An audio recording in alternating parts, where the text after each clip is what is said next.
Hi friends, welcome back to my channel. ఈరోజు నేను veg noodles చేస్తున్నా. వాటికి కావాల్సిన ఇంగ్రీడియంట్స్ చూసేద్దాం రండి.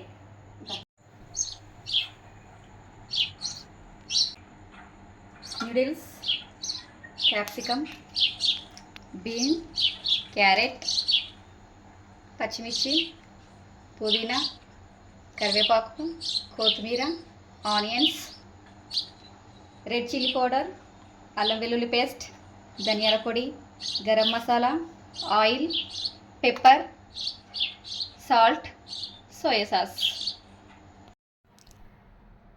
దానికోసం ముందుగా స్టవ్ ఆన్ చేసి ఒక బౌల్ పెట్టేసుకోవాలి. అందులో 3 గ్లాసెస్ వాటర్ను వేసేసుకోవాలి.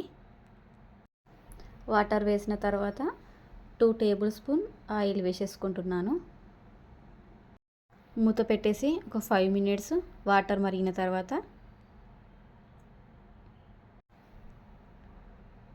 మూత తీసేసి ఈ స్టేజ్లో మనం నూడిల్స్లను ఉడికించేసుకోవాలి.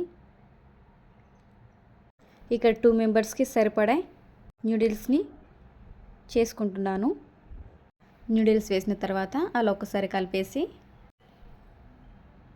అందులో సాల్ట్ వేసేసుకోవాలి. 1/2 టేబుల్ స్పూన్ వేసుకుంటున్నాను. సాల్ట్ ఆయిల్ వేసుకోవడం వలన అతుక్కుపోకుండా ముద్దగా అవ్వకుండా ఉంటాయి. కాబట్టి ఈ స్టేజ్లోనే ఆయిల్, సాల్ట్ని వేసేసుకోండి. నూడిల్స్ మొత్తం ఉడికిపోయిన తర్వాత స్టవ్ నుండి దించేసుకొని అలా ఒక స్ట్రైనర్లో వడగట్టేసుకోవాలి. నూడిల్స్ మొత్తం పూర్తిగా ఉడకాల్సిన అవసరం లేదు. ఒక 80% కుక్ అయితే సరిపోతుంది. నూడిల్స్లో నార్మల్ వాటర్ని వేసేసుకుంటున్నాను. ఇలా వాటర్ వేయడం వలన నూడిల్స్ మెత్తగా అవ్వకుండా ఉంటాయి. వీటిని ఒక ప్లేట్లో వేసి పూర్తిగా చల్లారనివ్వాలి.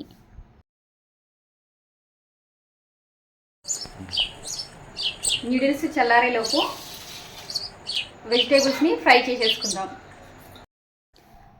దానికోసం ఒక బౌల్ని పెట్టేసి బౌల్ వేడెక్కిన తర్వాత 4 టేబుల్ స్పూన్ ఆయిల్ వేసేసుకోవాలి.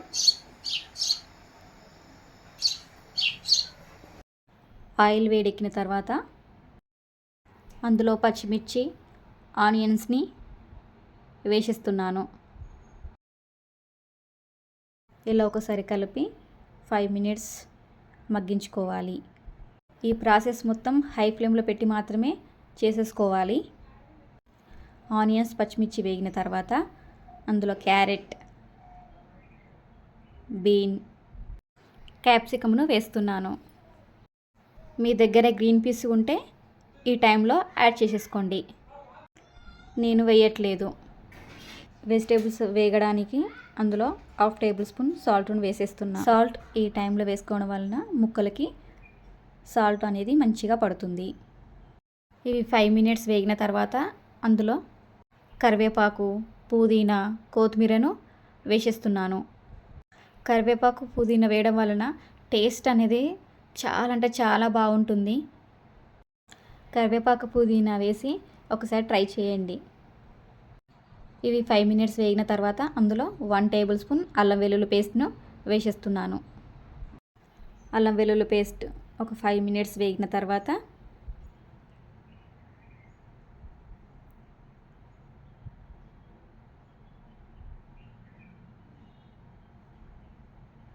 ఇందాక ఉడికించి పెట్టేసుకున్న నూడిల్స్లను వేసేసుకోవాలి.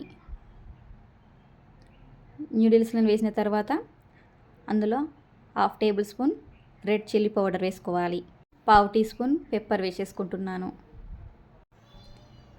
1/2 టేబుల్ స్పూన్ సాల్ట్ వేసేసుకుంటున్నాను. 1 టేబుల్ స్పూన్ ధనియాల పొడి వేస్తున్నా. 1/2 టీ స్పూన్ గరం మసాలా వేసేస్తున్నా. 2 టేబుల్ స్పూన్ సోయా సాస్ వేసేస్తున్నాను. ఈ టైంలోనే వెనిగర్, రెడ్ చిల్లీ సాస్ ఉంటే వేసేసుకోండి. నేను మాత్రం వేయట్లేదు. ఆ సాసులు లేకున్నా ఇలా చేసుకోండి, చాలా టేస్టీగా ఉంటాయి. స్టవ్ని హై ఫ్లేమ్లో పెట్టి న్యూడిల్స్లను బాగా కిందికి మీదికి అనుకుంటూ కలుపుకోవాలి. న్యూడిల్స్ని ఇలా ఒకసారి ఖచ్చితంగా ట్రై చేయండి. ఎలా వచ్చిందో నాకు కామెంట్స్ చేసి చెప్పండి. ఇలా మొత్తం కలిసిన తర్వాత అందులో లాస్ట్గా కొత్తిమీరను యాడ్ చేసేస్తున్నా.